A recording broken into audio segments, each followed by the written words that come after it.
So how many of you have heard that Native Americans receive a monthly check from the government? Pretty much everybody has. I heard that all through high school. I believed it until about a year ago when I started doing some research on my own and finding some things out. They don't? You know? What? Okay. This comes from the Bureau of Indian Affairs. This is a nationally published document.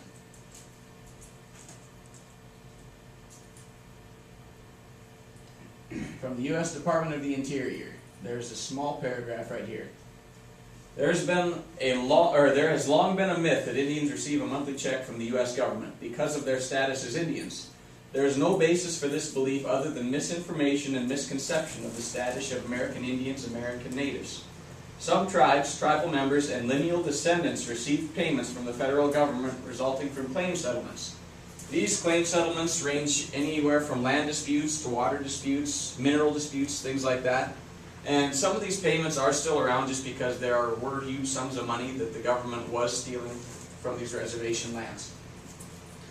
Some tribes distribute payments to enrolled members when revenues from the sale of tribal assets such as timber, hydroelectric power, or oil and gas permits. This is probably where most of the misconception occurs. Some tribes do this, some tribes don't. But what that says in that line right there is that if the tribes have an excess amount of money from the sales of their natural resources, they can distribute that amongst the tribes, or it can go to the council. Any questions or any? So basically the only way they get money is just if they have an excess amount. If they have an excess amount of money, the tribe council can choose to distribute that among the people who live there. Yep. Everyone has always heard that, oh, they get a monthly check, and that's why all the kids who are on the basketball team from Poplar have the nicest sneakers. They do have the nicest school though, and that is government money. Yep, you're right about that. They do receive fundings, but a lot of their fundings goes to medical, education, things like that. It's not distributed directly to the people. Indirectly, yes. Okay, let's see if I can close out of this without messing up my...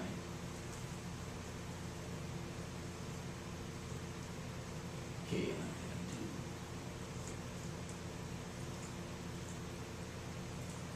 I gotta go back in here and restart it just because I couldn't figure out.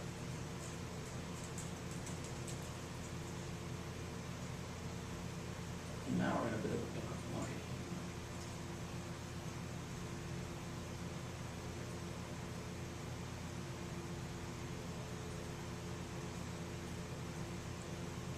Okay. Okay, so we've learned that the monthly check from the government is a myth. Now, have any of you ever heard that Native Americans do not pay taxes? No. Don't, because they live in their own sovereign nation, so. Yeah. No.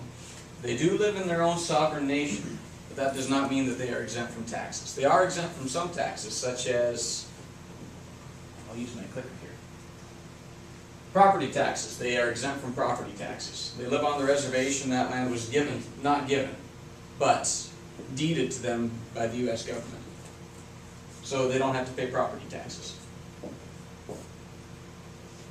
Income taxes is a different story. They don't have to pay state income taxes, but they do have to pay federal income taxes.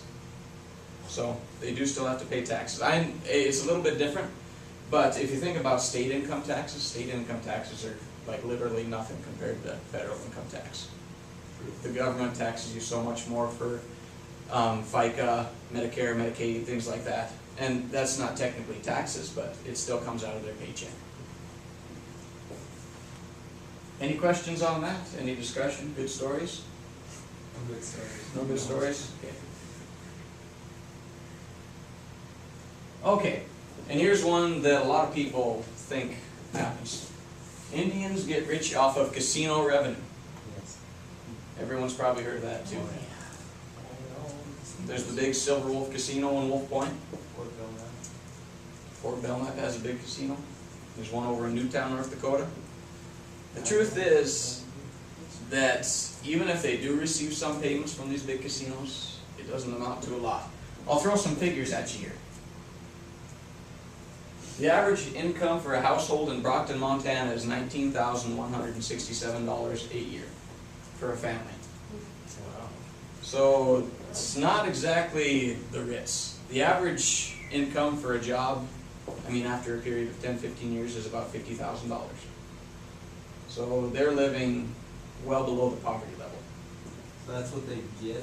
That's what they make in a year. Yeah, that's not counting what they spend on other stuff? No, this is gross income. Okay.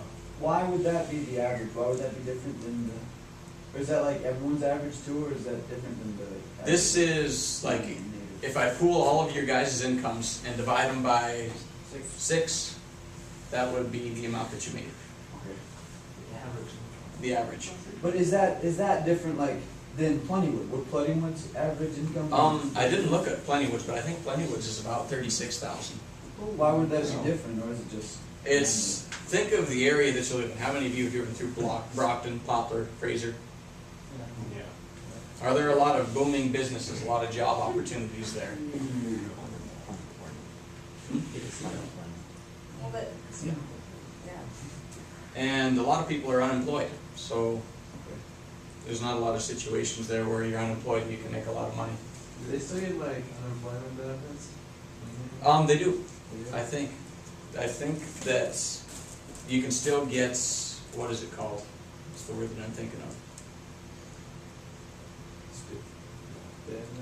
Well, it's just, when you're unemployed, you can still draw money from the government if you have a reason for being unemployed. Like if you have Oh. cancer. Oh, I'm trying to think of the word, I can't think of it now. working, no. Workman's comp. Workman's comp. Oh, well, there's workman's comp, but that's if you were working at the time. And you get hurt or Yeah. something. But what else was I going to mention? I was going to mention one other thing. Who employs most of the people in Brockton, Poplar, Fraser? The school. The school is pretty much the livelihood of these towns. They need bus drivers, they need teachers, they need custodians, things like that. So that's where a lot of the employment comes from.